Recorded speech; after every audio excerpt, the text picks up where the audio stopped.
Hey guys, welcome back to another episode of Your Hero's Journey, a holistic business podcast where we focus not only on the tactical, but the mental and the spiritual approaches of what it takes to become a successful entrepreneur. Today, I have a famous creator with me. Can we say Lord. famous? Famous is crazy. I am not famous. Why are you gassing these people like I'm famous? I mean, okay, he's interviewed everyone from Kevin Durant, the governor of Michigan, Anthony Edwards, Devin Booker, Big Sean, like the list goes on and on. So I think we can say famous. Okay, look, I'm famous adjacent. I'm not famous. I'm famous adjacent. I be around a couple famous people, but I'm not famous. I'm just a regular dude. If you had 11,000 people looking at you, you would feel famous. Okay. And you have 11,000 followers. You want to know what's funny? You know what's funny? I saw a meme the other day, and it was like, people think 10 likes isn't a lot of likes, but imagine 10 people trying to jump you. like now imagine 11,000. I'd be dead if 11,000 Imagine you're people walking jump down the me. street and 11,000 people are looking at you. You're That's going to crazy. feel famous as hell. That's crazy. Okay, maybe fake. Okay, I'll be like pseudo fake famous. Okay. You know, pseudo fake famous. Famous you know? adjacent. Yeah. So we have a famous adjacent person in the room today, and I'm really excited to get into your story and your entrepreneurship, specifically within content creation, because I saw a quote that really resonated with me that said, success is 50% doing the work and 50% visibility and talking about the work. Because you could do the work all you want, but if no one knows what you're doing, Right. how are you going to go onward and upward? So this is an episode that I feel like will be so relevant to everyone, whether you want to be a content creator or whether you're a professional trying to market yourself, whether that's in the office or on LinkedIn. I think everyone will be able to get something really good from this podcast. So I feel like this is the perfect way to kick off 2026 so that we can all be a little bit more visible and marketable in our own respective careers. Oh, so you think I'm marketable? 100%. Okay, bet. that means I'm doing my job. Okay, so let's start off with, I feel like I just named so many dope people that you've interviewed. What has been your favorite one so far? Man, I gotta give a top three. Top three favorites. No order. Big Sean, Okay. Jalen Brunson. Okay. I didn't put that on the list when you told me. You didn't. I totally forgot until right now. Giannis. Ooh, Giannis. But also LaRussell, I don't know. It's hard. LaRussell was fun. I'm surprised by Giannis. I don't know. I had so many. Giannis isn't like a big personality. Why was he a top He is for though. you? He is though. Is he? You just don't know. He's a character. Giannis is funny. Okay. Like you see him like on the court, like he's strong willed. Yeah. But he's funny. Okay. He was talking about like trying American food and like the difference between. No, he Greece has and funny He's moments funny. for sure. It's like coming to America. For real. I wasn't ready for that. See, why was you? See, you gotta be ready for that. You gotta be ready for that. It was like coming to America though, because he's like, yo, he never had Kool-Aid before. He talked about how he like the first time he drank Kool-Aid. gosh. Like for us, like yo, we had Kool-Aid when we was 4 or 5. He ain't never had Kool-Aid day in his I life. hate that. That's a staple for us. I don't drink Kool-Aid no more. We're past. Actually, you know what? First of all, let's get this started. Contain me because I will go on a tangent on something that doesn't matter. I'll I'm about to go on a whole rant about Kool-Aid and how like my kids gonna have to try Kool-Aid at least once, but they're not gonna be on Kool-Aid. But we don't need to go there today. Absolutely. Okay, so who would you say was your hardest interview? Hardest one, Lil Yachty. Why is that? Because he is a very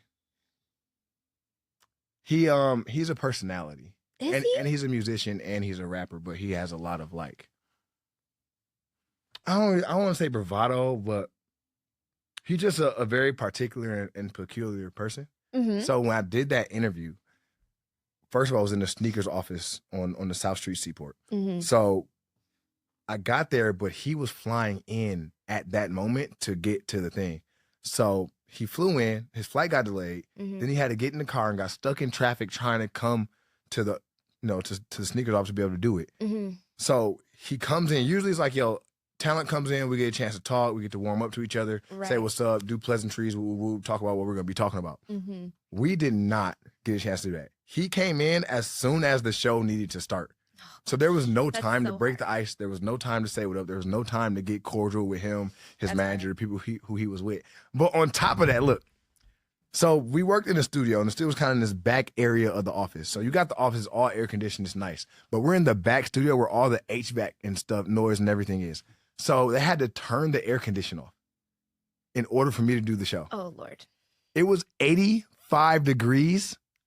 And you see all these lights in the studio? There were like triple those lights all on me at the same time. 85 degrees.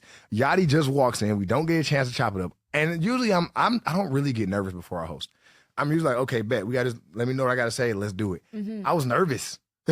And were you nervous because you didn't have that preparation and ahead of time? I think it was just the elements. It was how rushed it was when he came in, how hot it was. I was sweating. If you go back and look at the video, and I need to put it on YouTube, literally somebody had to come off camera and give me a towel to wipe myself in the middle of a live show. That's hard. Like, this is a live show. This is not like, oh, pre-recorded. No, this is a live show. I'm doing this live globally in front of people in London, the United States, whoever's watching it anywhere, China. This is a global, and I think it was over like 200 something thousand viewers or something that day. Wow. So that part was tough. But then the other part is Yachty had came in, he was tired. Yeah. You know what I'm saying? Like, there's like, oh, he was in the studio all night last night. He was tired. He came in and he kind of didn't really, I don't know what I don't know what the real life of a rapper is. He's an interesting personality.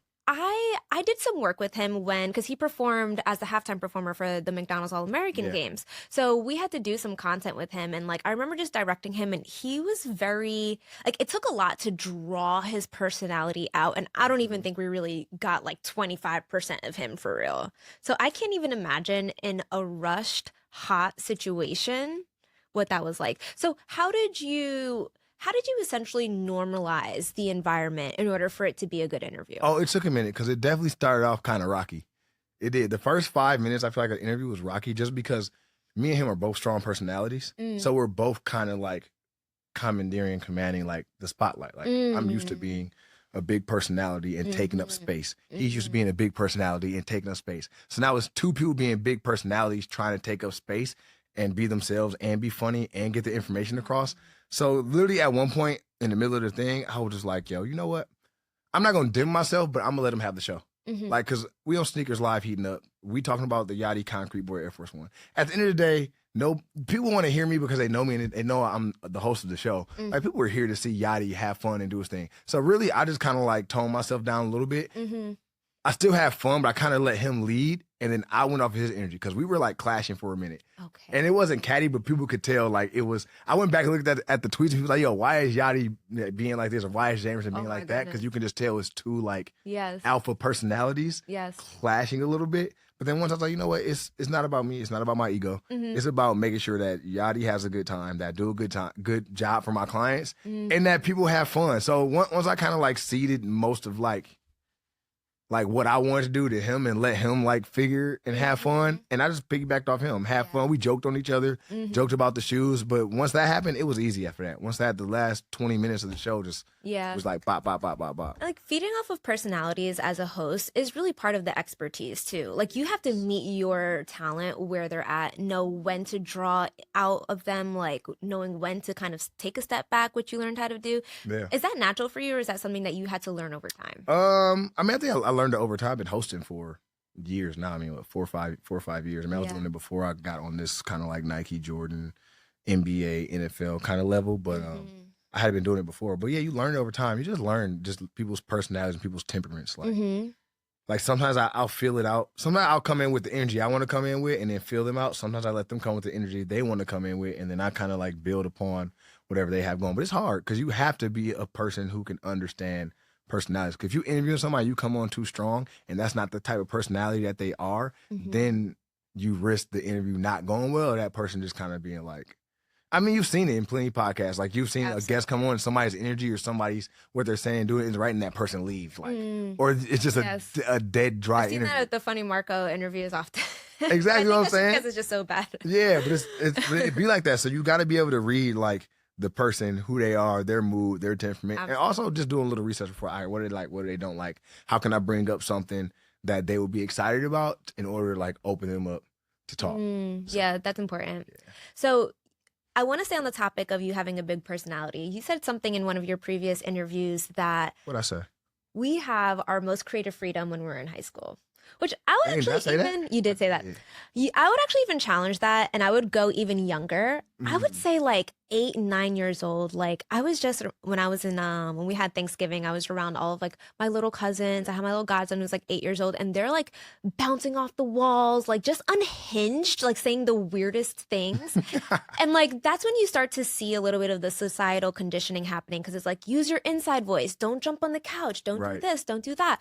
So I'm curious, who was little Jamiersen at that age, and how far away are you from that At personality now? like 8, 9 years old. You know Yes. what's crazy? I used to be shy. I was a shy kid. Really? Yeah, I didn't even remember it until my dad told me the other day. He was like, "Yo, my little shy boy then turned into like, a Yes, he personality, was a star." And but also I was quirky and funny when I was a kid though. Like I was a little nerdy. What 8, 9 years old? I was probably watching Dragon Ball Z and coloring and drawing. And Yeah. my dad owned a clothing store, so I'd be down there like putting combinations and stuff together. So I mean, I was very creative as a child. Like when it came across to drawing, when it came across to fashion, when it came across to like doing different things, like I was always open to doing it. And I feel like this is just a bigger, reflection of Yeah. what that was when I was a kid. So when did you grow into this bigger personality? When I stopped being short and I got tall. I was short most of my life. That is so real. Okay, why? I don't know. I mean, you just start feeling yourself a little bit. You I know, was about you to say go- that confidence as a Yeah, man with you- the height. I mean, you grow up, you hit puberty, you get big, you make the how tall are you you make for the the basketball team, and then you just kind of just start flourishing from there. How tall are you? I'm like 6'3". Okay. I might be 6'4" with shoes on, but I think I'm 6'3" with no shoes on. Yeah, that's like I could lie and say I'm 6'5". I like to lie sometimes about how tall I am. there's no need to lie. I feel like when you're over 6'1", you don't have to lie about your height. True, but sometimes it's good to embellish a little bit. Like, yo, I'm 6'4". I'm really 6'3" though. See, sounds you're just being greedy now. You're just being greedy. Okay, so let's talk about when you were just getting started because you worked with Jeff Staple and then you went to Game 7 and then you embarked on your entrepreneurship journey. But you mentioned No, I that... went to Foot Locker after Game 7. Oh, really? Then I went entrepreneur. Yeah, I went. Okay, it so was another stop. there's another step in There's, there. yeah, there was 3 stops, and then I Okay. parted ways. But you've talked about being ready for entrepreneurship after your job with Jeff Staples, but you knew that you needed more preparation. Yeah.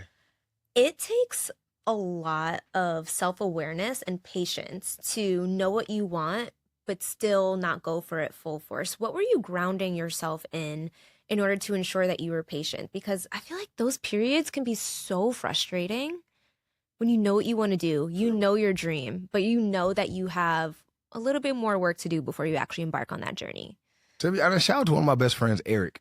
That was the one about how I got grounded because I wasn't gonna take it. I literally had the job lined up. I was gonna make more money. I was making it at Staple. And I was like, man, I want to do my own thing. I want to do my own thing.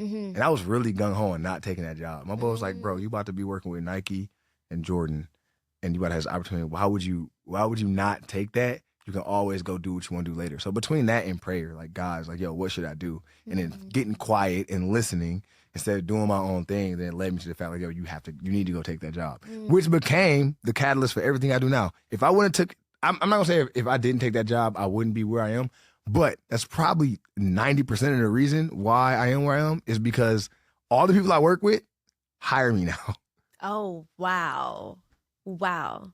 That's really Which is crazy. So it's like full circle. Like all the people that I've built connections with and did events with and travel with and other things with, now they're bringing me back to be a host because I believe it's because I put in the work and they saw me put in the work. It wasn't like I disappeared. They saw me in the trenches doing the work, doing 18-hour day. Oh, you didn't even ask me. I'm just going off right now. No, doing 18-hour days on an all-star weekend for 4 straight days without sleep and getting stuff done and doing it with excellence and knocking things out and never having a frown or an attitude or always having a smile on my face. And I feel like that's why they bring me back now because they know I know what they need and what they want from an event hosting and standpoint and feel. But of course, I just think it's also like the body of work that I put in they saw that allows me to have the full circle moments with the Nike and Jordan people that I'm able to work with now. And thank y'all. I appreciate y'all because that is not always that's not always the case. That's not always the case. It's a blessing. And then also just being rooted, in God and faith. I hadn't moved out here with nothing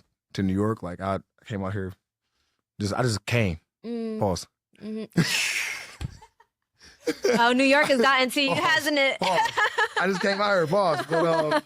But yeah, I just came. I knew what I wanted to do, but it was just a crazy journey and winding road to get there. So being rooted in my faith also helped me make a decision to not go do my own thing at that moment in time and to take that job and get the experience and get the tools and stuff I needed that has totally informed my entire career, today. Wow, that is so impactful. Yeah. Now, you said that obviously part of it was Eric, but also part of it was being rooted in your faith in God. When you were in the midst of making that decision, what were your religious or spiritual practices like at that time in order for you to receive that message? A lot of times it's just putting yourself to the side, putting your ego aside, and getting quiet. Whenever I got to make a big decision, I get quiet. What do you mean get quiet? Get quiet. Turn off the distraction. Turn off the TV. Turn off the phone. Turn off all the stuff and literally sit and get quiet a few times for like a day. Like sometimes you got to make a decision in a day. Sometimes you got to make a decision in a week. I'll just get quiet. Like sit, pray, and just listen. Because a lot of times I think we feel like all these things happen in these big flashing lights, these big words. I feel like God works sometimes in just like still voices. So we got all these things yelling at us. Oh, do this, do that, do that. But most of the time I find when I hear that still little voice of like, it's telling me exactly what I need to do. So that's what I did. I just got quiet. I was like, yo, I gotta get quiet. I need to either fast, I need to just get off everything for a minute, for a day or two, get myself aligned with God and like see what the Lord is trying to tell me before I make a move or make a decision. What is your fasting practice like? How long do you normally fast? I do like 3 days. 3 days? Yeah, it's usually 3 days. And what is it like? Are you only drinking water or? Straight water. Just straight water? Straight water, 3 days, usually. And why 3 days? Jesus died on the cross and rose in 3 days. I wasn't ready for you to preach like that. Jesus died on the cross and rose in 3 days. So a lot can happen in 3 days if you sacrifice your body and yourself for 3 days. Oh, that's a bar. Okay. Something. It's a little biblical. Feel me? I'm so collecting myself from that. Wow, that's so good. Yeah, so that's why. Okay, so it's getting hot. I'm over trying to be cute. I got this big old. Get comfortable. Get cozy. Get cozy. I'm about to be in this boy with my do-rag and a beater on in about 4 minutes. All right, don't get too cozy. I'm not. So something that you've mentioned was that you always knew that entrepreneurship was the goal. And so you always had an exit plan in any corporate job that you had. What was that final exit plan that actually launched you into full-time entrepreneurship as a content creator? So when I went from Game 7 to Foot Locker, I was doing all like influencer marketing for North America. Okay. So literally like all of them all the campaigns you saw from probably like 2018, 19 to like 2022. So any big campaign you've seen like Bia, Rick Ross, all these people, like I had put all the talent together for all of those campaigns. So you were getting the full blueprint. Yeah, the whole thing. The whole, and when we get done, like were you like copying? Oh, let's not say that. No, I mean, copy and pasting all the info. No, you are. Yes, you're right. I was copying and pasting the info, and I was changing a couple words and changing a couple things around to what I do today. 100%. I'm not gonna lie to you. Look, if you are in a corporate job and you want to be an entrepreneur and you want to branch out, use your corporate job as an opportunity to do that. Don't use your corporate job just to be there, but take resources, learn things. Like, no offense, I got templates and deck templates and all kind of stuff from everywhere I've been. Why? Because I use it to inform everything else. And your job is using you for your talent and for what you do and using all your skills in order to make them money and make that better. Well, same thing, like utilize these places that you work to build your connections, to build your friendships, to build things that are going to last longer. Like I said, every single thing I got now is because of connections I built while I was working for somebody else, Absolutely. So you have to do that. So what was that exit plan where you were like, okay, I have X, Y, and Z. I'm ready to go. What was X, Y, and Z? So my goal, I feel like, was really to only be there for like 2-3 years. I ended up being there for like 4, maybe 4 or 5. Well, pandemic. So praise God, I had a job during the pandemic. So when I was really like my exit plan, really I wanted to be, hosting was part of it too. Cause I'm big in streetwear too. Like I love streetwear. I thought that was gonna be like my main calling card to everything, and then hosting would be secondary. I never expected hosting to be primary and for streetwear to be secondary.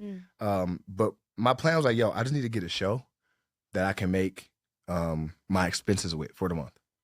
That, and I need one consulting client that I can make money from too as well. It's like as soon as I get a long-term contract and save, my goals like I want to save $60,000 or whatever. That's a lot. It is. But like I want to save what? I'm be honest. I know. I'm not good with saving. So but when I got a goal, I'm good at it though. Yeah. When I'm locked in on something, I'm locked in. Like I'm a sicko. How long were you saving for in order to get to 60K? I probably saved. I was probably like, I never spent on my bonuses either. So I probably was saving. For like 3 years. Okay. Yeah, I was stashing my bonuses in a high yield saving account. Okay. So you just take the bonus. I mean, I would take some of it out and use some of it, but most of it I would put it in a high yield, let it multiply.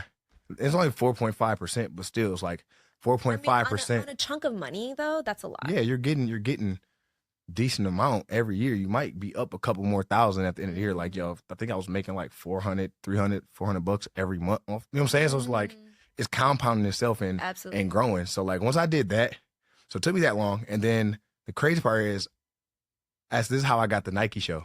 So they put an ad on Hypebeast. Like, yo, we're looking for hosts for Nike Sneakers Live heating up. Send in your audition tape. And then, like, they're going to go through and call you in for auditions. So I'm looking at this thing for, like, a week and a half. That's a long time to sit on an interview. That's no. I didn't even do it yet. I'm just sitting on the flyer, on the open call. That's what I'm saying. That's I know. a long time. This how I could have found someone. This is how I'm telling you that was for me. Because everybody kept sending it to me, but I wouldn't do it because I had previously did a hosting thing for Nike and I had gotten in trouble at work for it. Because they was like, oh, you can't, conflict of interest or whatever. I'm like, yeah, but I was hosting before I got here. So the conflict of interest, I got written up for it, blah, blah, blah. I was like, okay, well, next time you do it, you have to tell us. So I was like nervous, like, well, I don't want to do it because if I do it, then I'm going to lose my job or have to leave my job. But then I promise you, 4, 5, 6 people kept sending me that flyer. And I was like, you know what? I'm going to just do it. So I did it. I put in my audition tape, got it in. Once again, I knew people over there. I mean, I don't think me knowing people got me in. It was like, hey, I'm putting in my audition tape. Hope it's good. Let me know if it's good. Give me any feedback, if anything. I didn't ask for a favor. I asked somebody to put me on, And then over like 300 auditions, they picked 10 of us. Wow. So 10 of us went in and we did like head-to-head auditions, like shows together. Yeah. And then we did them separate. And then they called us back the next day. They minimized it. They decreased it down to 5. And then we went in the next day and did another audition. And then a week later, I got the gig. What do you feel like was a differentiator as to why you got it over all of those 300 people? I got 2 answers. I got the answer that's bravado, and I got the answer that's a humble answer. Bravado answer because I'm me. I heard that. Humble answer, favor. God's favor. Amen. And it was meant to be for me. So that was a step 2 of my plan. It's like, yo, get a long-term show where I'm making money and doing. So I was like making my expenses every month by doing the show. So like, okay, check. Savings, check. And then after that, it was just like, okay, I need to find a consulting client. Who can I do some marketing consulting for? X, Y, and Z. So then I picked up a marketing consulting client I had for a few months. So all the pieces were all together, at that same time. But then life happened. And what was that? My mom died. Right. Yeah. So then my mom died. So then I stayed. And I remember you saying that right after that happened, you had your breakout year. Which is crazy. Yeah. Because some people, I feel like when such a gut-wrenching thing happens, it either cripples you or you get just like relentlessly motivated. What was it for you? Where were you in that space? For me, it was a mixture. If I gotta really recall, I mean, I'm not sure if I got motivated. Let me think. You got me thinking right now. I gotta think about what. Well, you know what happened is, I took family medical leave from work, so I had got 6 months of pay before I had to go back. So really, I don't even think it was like a radical like lock in. I think it was being able to get paid for 6 months and then get paid and still host because it wasn't directly adjacent to my other job. So it gave me a chance to, because I wasn't hosting all the time. I was only hosting once or twice a month. So it was a lot easier to like operate like that. So it gave me a chance to heal. It gave me a chance to like relax, go to therapy, focus on therapy, focus on like healing, focus on my mental capacity, focus on like my emotions around the event of my mom dying and process that, all of that to be able to then come back and function. So I think I got radically focused. I think I got radically focused on myself, on like healing myself and working through things myself and figuring out where do I go after this tragic event in my life that usually derails people for a long time and for years. Yeah. You know? I'm really surprised it didn't derail me for longer than it really did. But I can really say the 6 months of me like going to work, like being off work and being able to really just work on myself and just cry.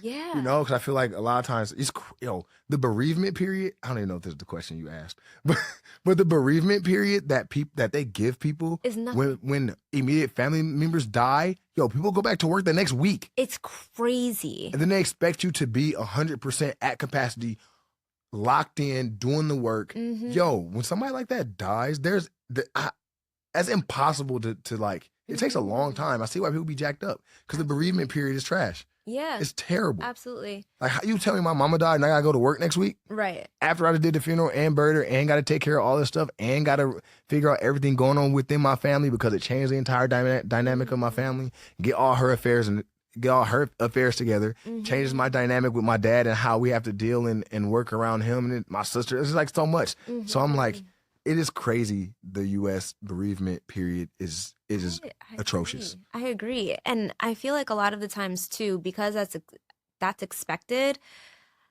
there's like an ego that comes along with it. Okay, this is expected of me. I should go back to work next week.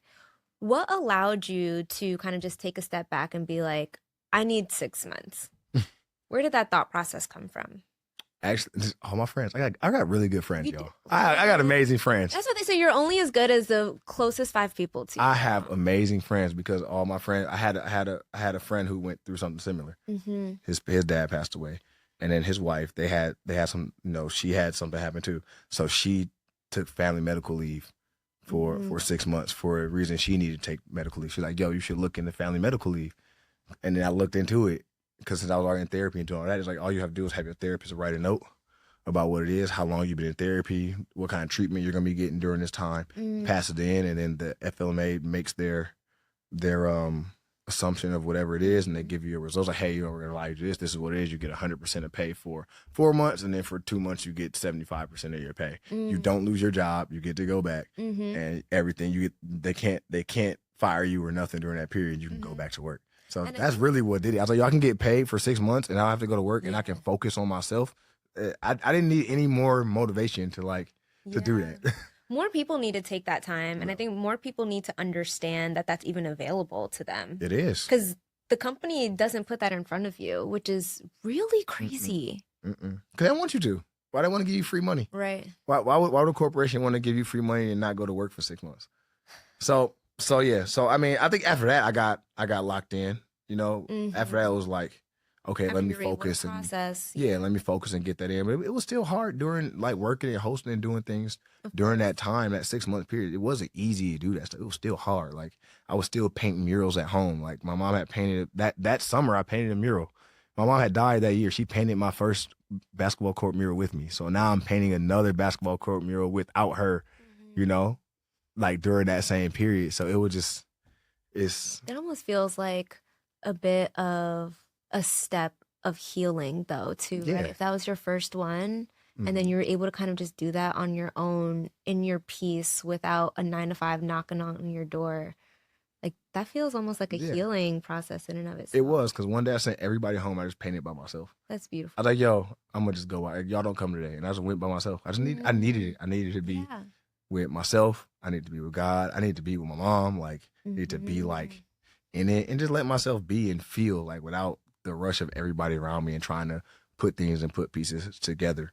So yeah, that kind of propelled me. And I think losing my mom is just, it did make me more focused. It does. It's like, okay, well, now, my back is against the wall again. I got to figure it out day by day and figure out my new life, like without my mom. But also my mom was prayer. She loved to pray. She was a prayer warrior. She's in church. She was a pastor, all of that. So when you say when I say my career radically took off, literally it did. I feel like right after that, everything just kind of like shot through the roof. But I also think like God did that for a reason, because if I had to sit in sorrow and all that without also having something else go at the same time. It's like all the prayers she was saying for me over the years started just showing up. Came to fruition. All of it just started showing up back to back to back to back to back to back to back to back. And yeah, it just took off. Yeah. Like I just started getting hit up more and more by Nike to do things, Jordan to do things. Then the NBA started hitting me up to do stuff, and then just kind of like just evolved into my career to what it is, now. So all of the work that you get, they reach out to you. You don't do any pitches on your own. I do. I pitch. I mean, most of the hosting stuff, they usually come out. They usually come to me. But when it comes like more of my agency, creative business side stuff, yeah, I pitch stuff. But more of the hosting stuff, yeah, they come to me. I feel like that's usually the best. Or I'll hit them up like, hey y'all, what's up? Or if I haven't done no work in a little while, I'll hit somebody like, yo, what's up? Just popping in, check and see how you doing. Yo, let me know if I've been available. Let me know if you got any work or anything. And I just maintain relationships. That's what I was gonna say. So it sounds like it's really a relationship based business for you. Yeah. That's keeping your income coming in, at least from the hosting side. Yeah, I mean, I've been telling everybody, it's like, yo, you can be transactional or you can be relational. And a lot of times in this industry, in the sports industry, sneaker industry, all this stuff, it's really transactional. People only care about the people they work with if they give them money. But I actually are friends with some of these people. Like I hit them up, I'll invite them somewhere, or I'll send them stuff. Or like for me, like, yo, the transaction is great, but like I just generally just like saying what up to these people and hanging out with these people when I see them, or like being outside or moving around. Like we'll go to like basketball games together because we both root for the same high school team out here. We'll go kick it at the basketball game and go get something to eat. Like this business is just as much relational as it is transactional. Like it is partly who you know. Also, it's partly who you know and how good you are at your work as well, and timely. Absolutely. Yeah. And you have to invest in those relationships, right? Like you mentioned that, I forget who it was, but like you took the whole team out to dinner. Oh shoot, I did do that. I took the Dreamville team. Yes. When we designed, shout out to my boy Chris, because that was also happened during when my mom died. Shout out to my boy Chris Stewart. Chris Stewart took over the design of the Dreamville Festival stuff because I was out of it, totally out of it. So shout out to my boy Chris. That's my dog.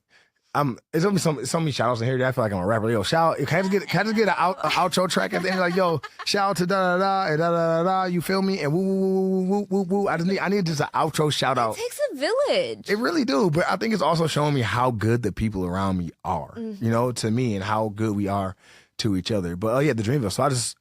So 1 year Dreamville, I saw their merch 1 year. I didn't think it was the greatest. I'm not even gonna lie. I just didn't think it was reflective of long-term clothing that people want to wear often after that festival is over, or often when they go outside and do things. So we was like, yo, I think, y'all should give us a shot to do the Dreamville Festival merch this year. So yeah, I took them out. I was like, yo, what is $350, of wine, food, eating, chatting, breaking bread, to what can come if it becomes a 5-figure deal, 6-figure deal, or whatever long-term deal. So it's like, yo, I was like, Chris, we gonna take them out. I mean, I already know, the guy, I've worked with him, and, at Foot Locker, we've worked together and done stuff. I bossed them in for stuff. So like I got a relationship. So let's sit down with them, take them out. So we pitched them, sat down with them, pitched them like, hey, y'all, this is what we've done. I know y'all familiar, but this is what we've done with our brand. We've designed this, designed that, took them out to dinner. Like, yo, I think that y'all should give us a shot to design, the merch for Dreamville this year. And then that's just kind of how it happened. We broke bread and it worked out. Absolutely. And that has such a longer lasting impression on people. When I just interviewed with Amani Ellis, she said people like to work with people that they like. They and do. You give them that opportunity to like you when you have those intimate moments with them, like dinner versus pitching them over a Zoom, for example. Right. And I've literally been telling all my creative friends that you got to, all right, this is going to be a hot take. I think you might clip this one. Influencers and creators got to stop. I want to say this right.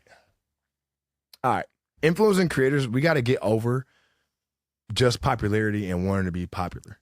You got to treat yourself like a business. Jamiersen is not just a personality.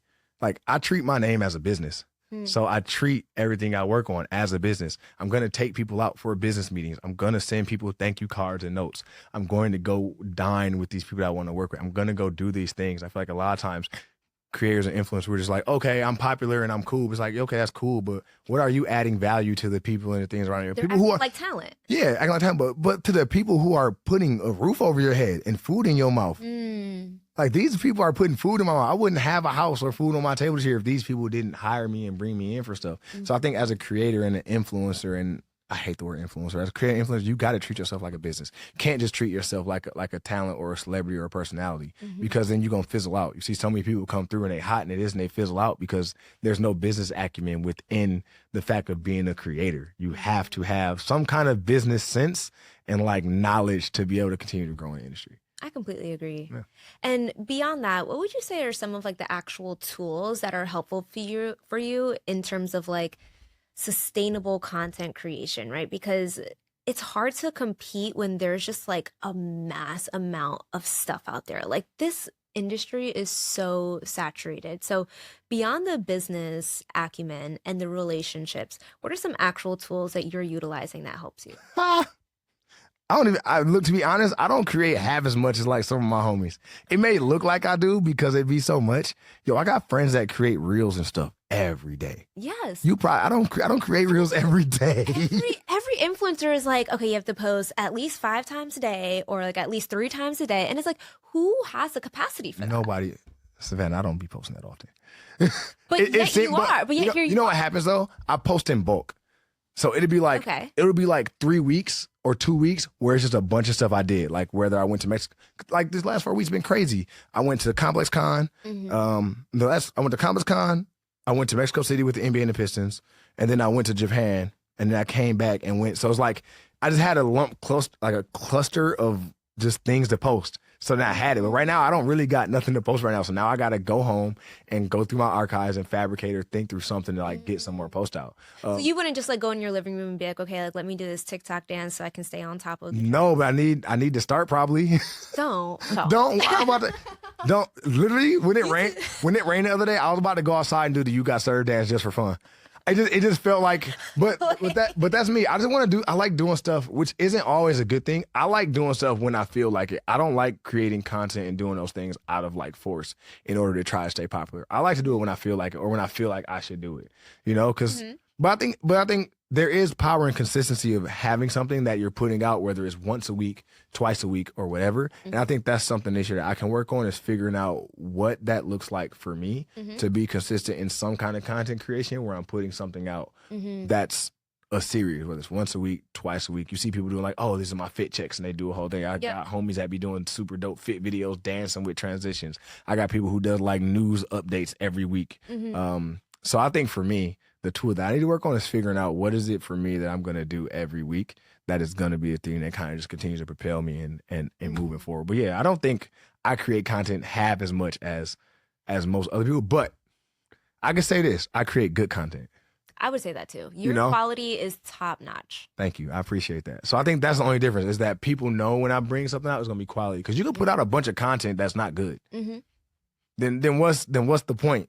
Oh, you just putting out to try to get reach and try to get that. But I'm like, I want to put out a good piece of content. And my sister gonna be on me about like, yo, just put something. Sometimes I do. Sometimes I will put out like some low effort, whatever. And it works. But like I've always been known. I mean, I can't have a company called Leader Quality if I'm not talking about quality. So I try to make sure I'm putting out quality every time. So I think that's why it takes me a little longer because I be in my head thinking like, But also, you may not have the same pressure to put out content so consistently because, to your point, you do have your agency. So you have another source of income coming in. Right.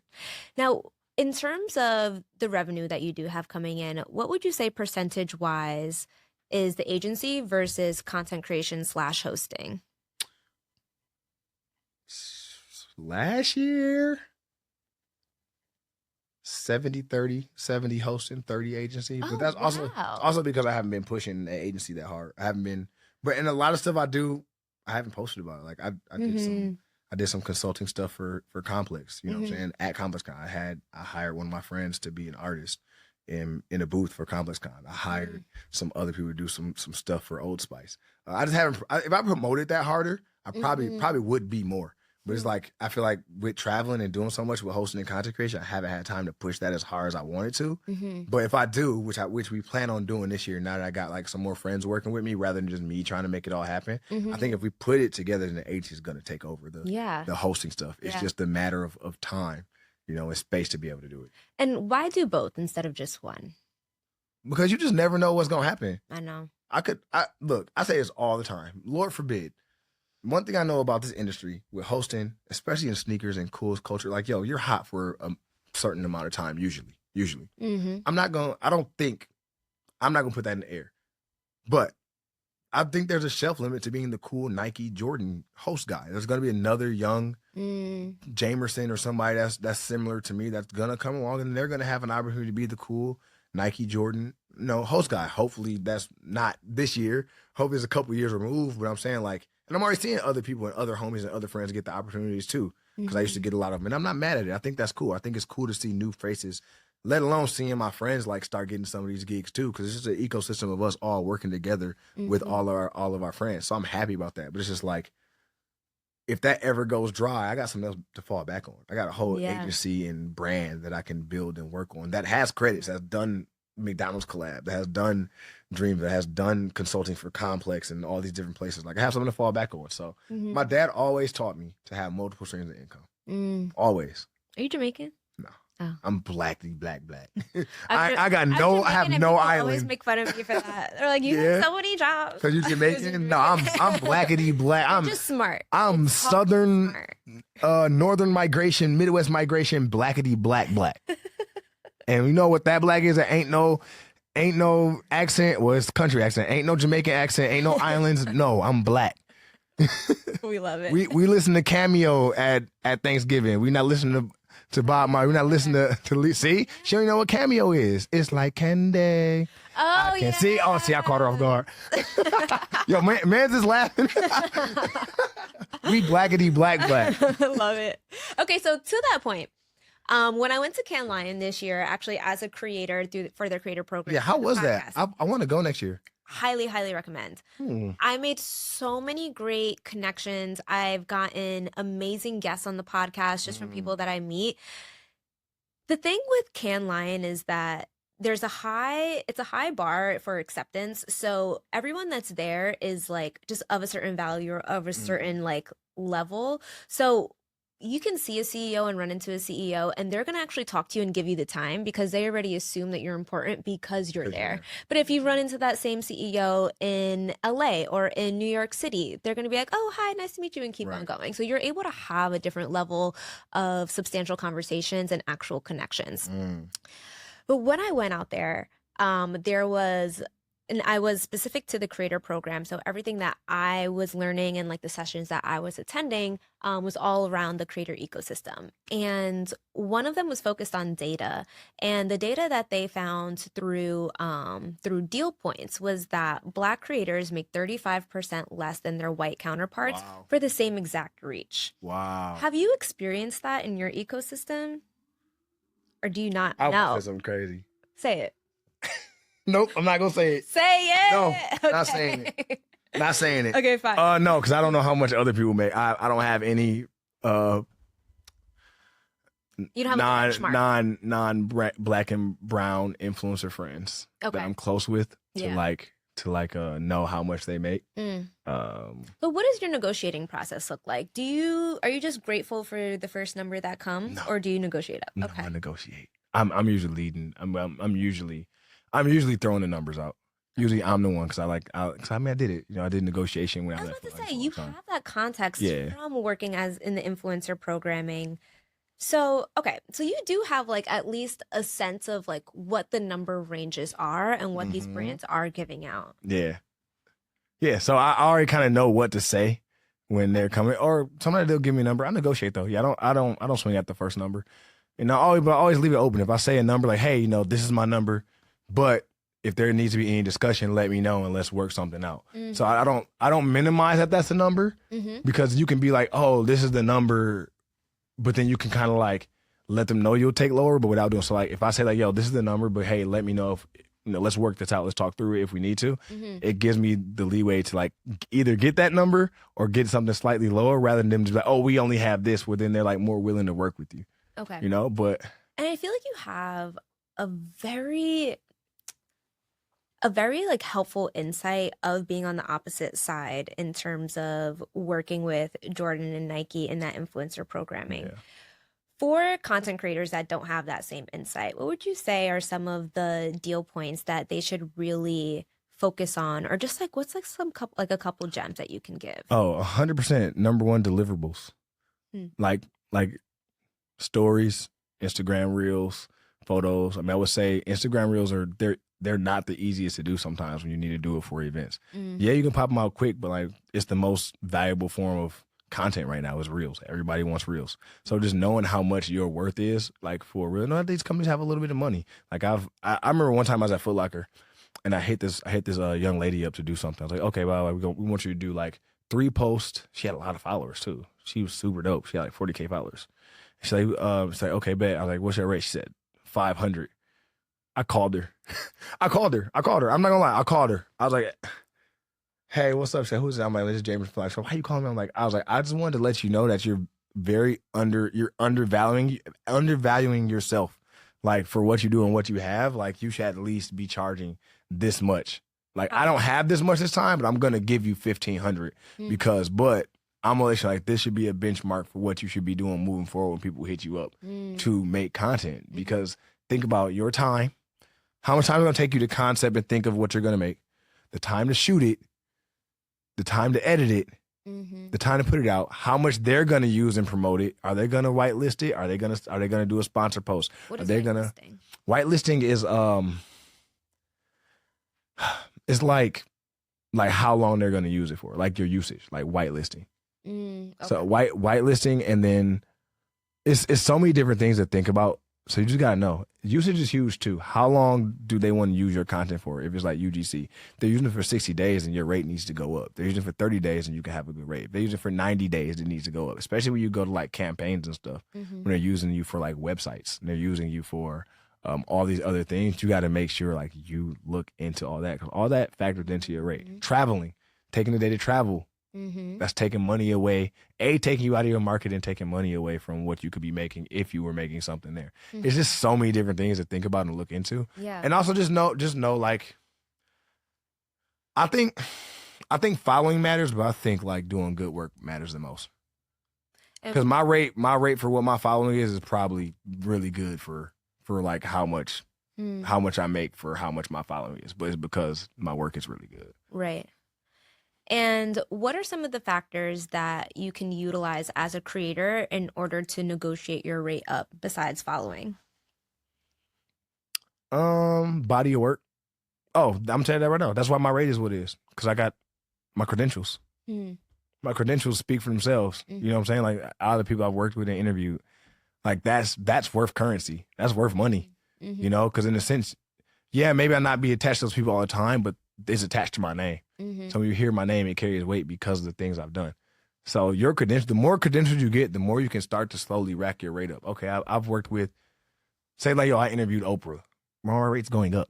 Yes. You know? Yes. Like, I interviewed Barack Obama. My rate's going up. You know, it's like your credentials and who you're working with also allows your rate to start to go up a little bit, you know? And I think I still do, you know, I'm not gonna say, I'll say a lot. I still do friend rates, you know? I don't always get the rate I want all the time. Sometimes they are just all we got. And sometimes it's not about the money. It's about the connection. It's about make sure you're maintaining the connection. Okay, you might not have 5 figures this time. Cool, I'll take mid 4. You know what I'm saying? You might not have 6 figures. Okay, cool, I'll take 5. You know what I'm saying? It's just like being able to be adaptable and adjustable, because some people get too hard on rates and then you start losing opportunities for the simple reason, like, oh, they're too expensive, or they don't want to work, or they don't want to work together. They don't want to work it out. And it usually always comes back around at some point. And I'm assuming that's why you mentioned previously that like sometimes you'll mention that you will be willing to go lower if you have to. Yeah, if I have to. And sometimes they'll come back and say, no, that works. Okay. I'm not gonna lie, I hate sometimes when they come back too fast and tell me that my rate works. I'm like, I could ask for more. But they have to remind myself, like, yo, it's not that deep. Like I got what I wanted, and it is what it is. I didn't lowball myself. I got what I wanted. So we're not even gonna cross that. Just be grateful for every little every dime I get for living my dream. Like, so when you were in All-Star Weekend, I was looking at your vlogs, which again, quality is just A1. Thank you. And, you know, you have the cameras, you have like the selfie stick and all the things. Like, did you have a cringe period where you're like, oh, I feel cringe like recording out in public like this? I still do. I still get cringy. Too. How do we get over this? Just gotta, you know what? You want to tell you what it really is? Thinking that it's cringe because I'm recording in public, I think it's an ego thing. Because you think everybody's worried about you and what you're doing when nobody probably actually is thinking that much or cares Or it's even their look and they'll just keep going. Or even thinking about us. It's really an ego thing. Yeah. It might be a millennial thing too, though. I think it is. Because Gen Z don't care. They do not. They don't care. They do not care who watch them. They outside. Pride. Exactly. I just think it's a millennial thing too. I just think no. And sometimes like, yo, nobody cares. Nobody's thinking about me and nobody cares. I mean, sometimes I am walking by and I'm slightly judging someone if I see them. Look, see, y'all, she be judging people. She be judging people. If y'all see her, if y'all see Savannah on the street, she judging y'all. And y'all do something, she judging you. It's the Libra in me. But yeah, so I mean, I've been getting over it. I think the part that helps me get over it the most is when I put it into the vlog and I look at it and I'm like, oh, this is actually really good. No, the vlog is so good. Yeah. We need more. I got more. So editing is a lot of time or money. So gotta recoup. When I tell you I got episodes of stuff that, yo, I got Nigel Sylvester's shoe launch when I went to it. I got CultureCon. I got Jordan Brand in DC. I got Jordan Brand when we did the one here and I was on TV. I got Paris Fashion Week. I forgot I went to Paris Fashion Week. I got Japan. I got Japan. I got it's just but it's so much to put together. So I got to sit down. My goal for 2026 is to get all this done because I'm behind. I'm so far behind on this stuff. It's just like I'm so far behind. And you don't want to just pay someone and just get it off your plate, get into that cadence. I do. I need to. I had somebody for a while, and then I was like, I need to switch gear. I need to switch gears a little bit. Mm-hmm. So now I need to find somebody again. But yeah, I do, because if I can ever get that moving, like, it's funny. Like, some of the stuff is so funny. I got so much stuff. Oh yeah, you are the personality. Oh, really? Yeah. Okay, so you moved. When did you move to New York? 2015. Oh wow, it's been 10 years. You've been here for 10 years. Everyone says that we are the hardest place to date. Oh Lord. Would you agree? Here we go. Here we go. Would you agree? New York is a very fun place to date. I agree. New York, I mean, it can be hard depending on what you want out of it. If you're going into it with a bunch of expectations of it being a certain way and you're gung-ho on a certain list of stuff that you want, then yeah, it's gonna be hard. But if you're dating and enjoying people and getting to know people, then is it really that hard? Where are you finding your dates, Jamiersen? Me? Why are y'all trying to dig into my life like this? Like, there's so many women in New York who would love to have a 6'2", sometimes 6'3". No, I'm 6'3". I'm 6'3", sometimes 6'4". Get it right. Oh, my bad. Let me give you an inch. She tried to make me shorter, y'all. So if a woman was looking for a man like you, where would they find them? Hey, man. I feel like just out and about. I feel like the dates that I have went on in New York were just like me bouncing around, being out, meeting people at events, and just growing relationships. And then you follow each other on Instagram one day. Yo, you want to link up and go out and grab dinner or go do something? I remember you said this at our dinner. I was like, "Are you on the apps?" And you were like, "Instagram is my dating app." Instagram is a dating app. It is. Instagram is a dating app. You can find love on Instagram. Oh God! You can find it. Please. Slide in Savannah's DMs, y'all. I'm gonna cut that out. Slide in Savannah's DMs, y'all. I'm cutting that. You heard it here first. She said her DMs open, but she did not say her DMs was open at the same time. She will not say that. What do you mean? Why are you gonna cut that out? It is. Instagram's a dating app. Why do you think you're going around liking XYZ person's pictures or story every day when they post it? It's because it's just like Hinge or Tinder. You just not swiping. You just hitting the like. Okay. Am I right? So if you like a couple girls' pictures, is that you're like? If you liking a bunch of photos, is somebody liking your photo every day? Every day is consistent. On the story or something. That's showing some consistency. I'm saying if somebody liking your story every day, bro, they paying attention to you. Oh man, I thought it was just support. Sometimes. All right, go back and look. go back and watch them. But no, I think I mean, yeah, you want to find a good man. I mean, I don't know. I've heard that there's a shortage of good men, but we're not gonna get into that out here. I don't. I feel like that's a narrative that men have put out so that they can seem like they are prized. So that they can seem like they are the prize. We are not in a shortage of men. Okay, good. That's good to know. No, I'm telling you, I've heard my homegirls tell me that. I've heard my homegirls say that to me. I don't know. But I think that New York dating is great. You got the cream of the crop here. You got every profession, every career. You got creativity. You can. It's an amazing city. It's so much stuff to do and go around and do. There's record bars. There's great restaurants. There's great activities to do. Like, it's so many things to do in New York City. Like, I feel like it's a great place. Yeah. Great place to date. I think that if you're like looking to have a slow life with somebody where they're going to have all the time in the world to spend with you and be with you, I don't think that New York is the place for you to date. And I think a lot of people have expectations of like, and this is just me just saying something on top of my head. It's just expectations of like, okay, I'm gonna get with somebody in New York and it's gonna be this kind of life. But New York is a fast-paced life. People aren't, they're gonna have time for you, but it's gonna be always something going on, or they have to go somewhere or do something or be here or be there. Like, that's just the pace of life here. So if your expectations for it to be a slow life in a relationship, I don't think that is a necessarily a, It's not the right expectation. It's not the right expectation. And if you're expecting that, then you're gonna feel like, there is a shortage of men. Exactly. And then you already know that a Harlem to Brooklyn relationship is long distance. Oh, 100%. You might see that person twice that week. 100%. You know what I'm saying? Like if y'all not in the same neighborhood, you know what I'm saying? If y'all not in the same neighborhood, you probably gonna see each other twice a week. Okay, so you guys won't find Jamiersen on the apps, but you will find him at events. Oh my God. And events and where? Where do you hang out? Where? I'll be gone. I know. I'll be gone. Where do I hang out? At the house. That's what I'm saying. I'll be with my rent. Okay, so at events, at your work events, essentially, people got to find you. They got to look up to see where you're hosting next, and then just pull up on you. Oh, are you trying to? Is this for the love of Jam? Are you trying to make them to pull up on me? They can come support me.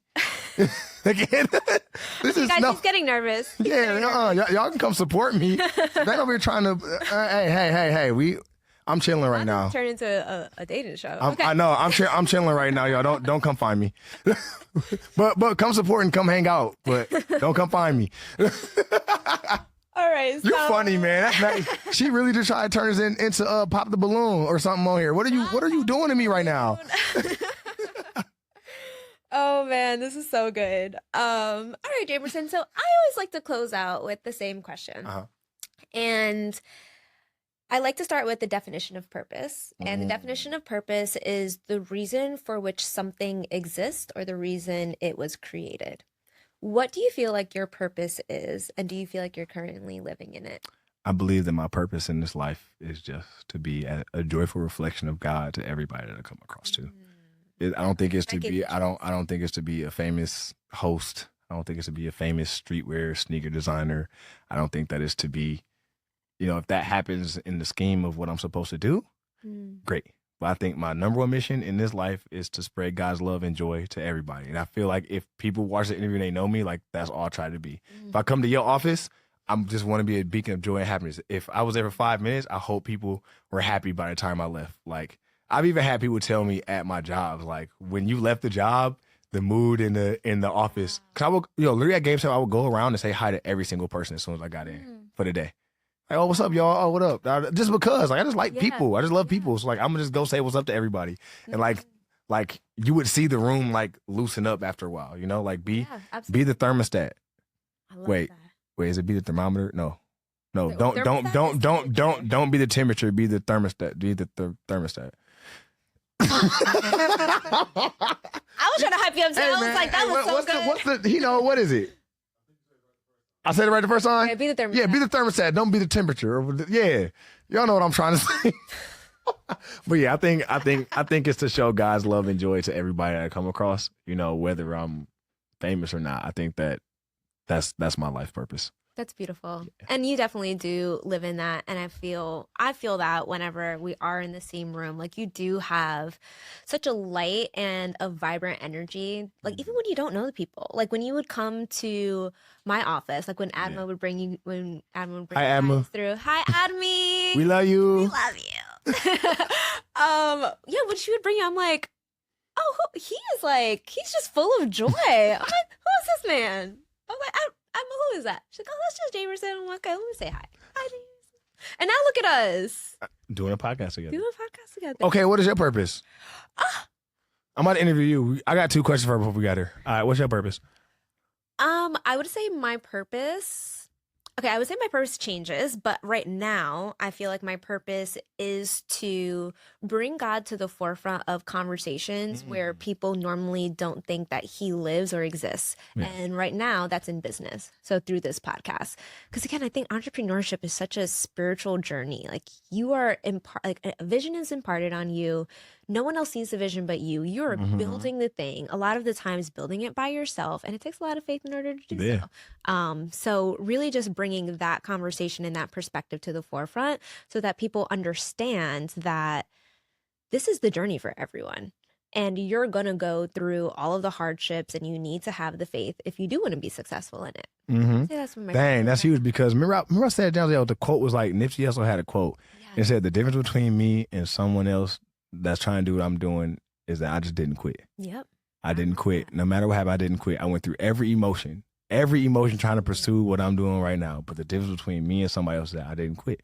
And that's what it is about entrepreneurship and about business. And you talk about bringing guys that you can't go through this. You can go through this without God if you want to, but it's a lot easier when you're going through it with God and dealing with the emotions and the tops and turns and curves of being an entrepreneur because it's not linear. It's not. Some days you can be, some days you up 20K, some days you waiting and credit card, you using credit cards until the next check hit. Like it's really that kind of life, you know? Absolutely. I could talk for I want to keep talking, but are we gonna close out? Okay, well no, we don't close out. Yeah, no, we're closing out. That was my last question. Oh, I'm saying I can keep yapping. I am a certified yapper boy. What's up? I know. Two hosts on one table. But Jamiersen, for real, thank you so much for sharing your story, sharing your gems, and sharing your light. I think your purpose was genuinely reflected through this show. So thank you so much for being here. Man, thank you so much. I got to come back for a part 2, y'all. Oh yeah, we're gonna do a part 2. Okay, man, I'm with that. Tune in till next time. Adios.